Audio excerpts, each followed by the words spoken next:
I always thought the worst part of hunting these things was the anticipation. That sick, hollow feeling of standing on the edge of something terrible, waiting to plunge in. But tonight taught me different. It's not the waiting that kills you. It's the realization that you're not just hunting them. They're hunting you too. HQ marked this one as Class Red, predatory. They called it extremely dangerous. It had already cleared out a campsite off some forgotten logging road. The details were sparse, the way they always are when HQ doesn't want you backing out. We call them reversions, but that's just a sanitized term. The truth is uglier, stranger. There are countless types out there, lurking beyond the thin veil of what people call reality. Some are little more than shadows, whispers you catch from the corner of your eye.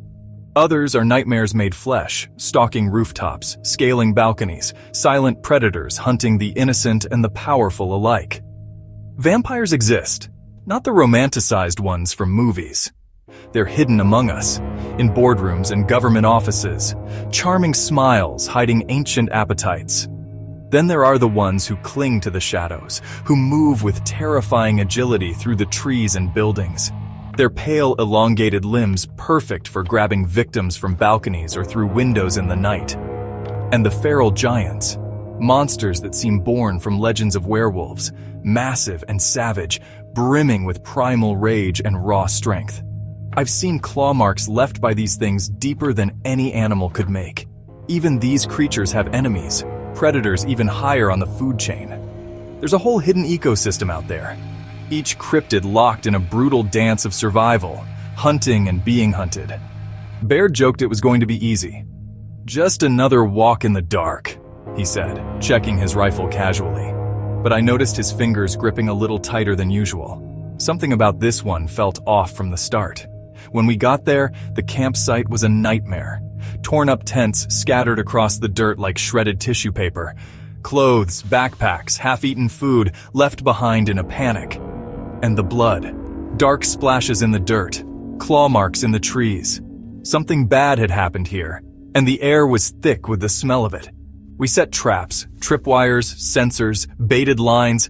We knew the routine, but everything felt rushed, like the shadows themselves were pushing us. I caught myself jumping at every small sound. Baird noticed, raised an eyebrow. "Relax, Moon. We're professionals," he said, grinning without humor. I didn't bother responding. It started subtle. A snap of a twig behind us, a rustle too deliberate to be wind. We moved, calm and silent. Guns up, nothing. Just darkness mocking us. Another sound, off to the side, closer now. We pivoted. More emptiness, more taunting silence. It knew exactly what it was doing. Then it revealed itself, a pale flash between the trees, long-limbed, crawling along the branches with unnatural ease. I fired instinctively, missed, and it was gone again. Baird cursed, and I knew then we'd underestimated it. We moved forward, tracking carefully. But suddenly, it felt wrong. Like the trees had shifted, the landscape subtly rearranging itself around us. I realized too late, we weren't stalking it, it was luring us, right into a ravine. We tried climbing out. Slipping, sliding, desperation building. Then the laughter, high-pitched, guttural, echoing from every direction. It was mocking us, savoring our panic. Baird roared, rage overcoming caution. "Enough of this shit!" He lunged upward, scrambling out of the ditch, rifle blazing. For a heartbeat, I thought we'd won an advantage. Then he stopped, frozen in place, staring into the dark above. I saw it clearly then. The creature was waiting, hunched on a high branch like a twisted gargoyle, its smile grotesquely wide, eyes shimmering with anticipation. It dropped, screaming laughter as it collided with Baird, both tumbling back into the ravine. The fight exploded around me, brutal and desperate. Gunshots rang out, deafening in the confined space. Claws tore through fabric and flesh. Baird wrestled the thing, blade flashing, blood spraying wildly. I lunged, firing into the writhing mass. Pain flared through my side, sharp and hot, but adrenaline drowned it. The creature shrieked, retreating suddenly, darting away into darkness. We took the chance to flee, stumbling, panting, limbs heavy with exhaustion and dread.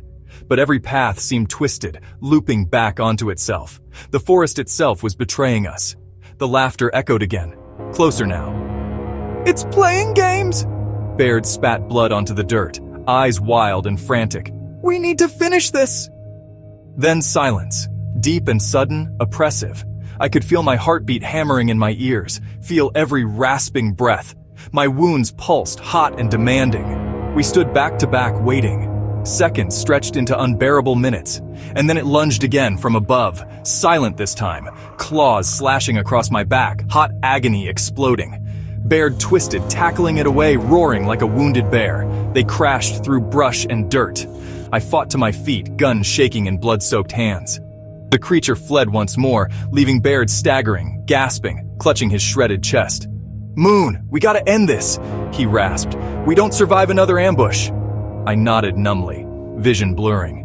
We stood together, broken and bleeding, breathing harshly into the quiet dark. And when it came again, we were ready. Not as hunters, not as prey, but as men who had nothing left to lose.